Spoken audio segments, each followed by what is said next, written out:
কোটাকে সমূলে নির্মূল করে ন্যূনতম পর্যায়ে শুধুমাত্র সুবিধা বঞ্চিত মানুষের জন্য কোটা নিয়ে আসা, সেটা যদি পালন করা না হয়, আমাদের দাবি যদি মেনে না নেওয়া হয়, কাল থেকে সারা বাংলাদেশের প্রতিটি অলি গলিতে দুর্গ করে তোলা হবে, অফিস আদালত বন্ধ করে দেওয়া হবে, হাইকোর্ট থেকে রাজপথ কোনো কিছুই আর কাজ করতে দেওয়া হবে না। মাননীয় প্রধানমন্ত্রী, এখনো পুরো বাংলাদেশের ছাত্র সমাজ আপনার দিকে চেয়ে আছে। আমরা এখনো আপনার প্রতি আস্থা রাখি। আমরা চাই, আমরা অনুরোধ করি, পুরো বাংলাদেশের ছাত্র সমাজের দিকে তাকিয়ে আপনি এই কোটা সংবিধান অনুসারে যৌক্তিক একটি সংস্কার করুন, শুধুমাত্র অনগ্রসর জাতিগোষ্ঠীর জন্য। নাতিপুতি কোটা আমরা মানি না, এটা আমরা মানতে পারি না।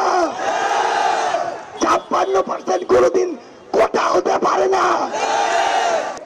এতদিন পর্যন্ত আমাদের 4 দফা দাবি ছিল, আগামীকাল থেকে আমাদের 1 দফা দাবিতে সারা বাংলাদেশে কার্যক্রম হবে। সকল গ্রেডে অযৌক্তিক ও বৈষম্যমূলক কোটা বাতিল করে সংবিধানে উল্লিখিত অনগ্রসর গোষ্ঠীর জন্য কোটাকে ন্যূনতম পর্যায়ে এনে সংসদে আইন পাস করে কোটা পদ্ধতিকে সংস্কার করতে হবে। নাতিপুতি সহজে এই কোটাগুলোকে আমরা সেগুলোকে অযৌক্তিক কোটা বলে মনে করছি। পোষ্য বলতে পশু পাখিকে বোঝায়, বাসার গরু ছাগলকে পোষ্য বলা হয়, আমরা পোষ্য কোটাকে বোঝাচ্ছি। সংবিধানে যে উল্লিখিত অনগ্রসর গোষ্ঠীর জন্য যে কোটা রাখা হয়েছে, সেটাকেও ন্যূনতম মাত্রায় এনে সংসদে আইন পাস করার মধ্য দিয়ে কোটা পদ্ধতিকে সংস্কার করতে হবে। যদি আমাদের দাবি পূরণ না হয়, অন্তত আমাদের একটি দাবি যাতে পূরণ করা হয়, সেটি হচ্ছে আমাদের কোনো দাবি যদি আপনাদের কাছে যৌক্তিক মনে না হয়, কোনো দাবি যদি মনে হয় আপনারা পূরণ করবেন না, তাহলে একটা দাবি পূরণ করবেন, যেটা হচ্ছে আপনারা 100% কোটা করে দিবেন।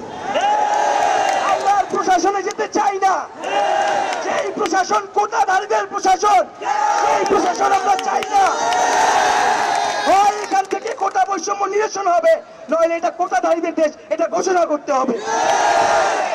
রবিবার থেকে আমাদের যে ছাত্র ধর্মঘট এবং ক্লাস পরীক্ষা বর্জন কর্মসূচি, সেটি অব্যাহত থাকবে অনির্দিষ্টকালের জন্য, সেটি আমরা পূর্বেই ঘোষণা করেছি। আর আমাদের যে ব্লকেট কর্মসূচি, সারা বাংলাদেশে আরো বিভিন্ন পয়েন্টে আগামীকালও ব্লকেট চলবে।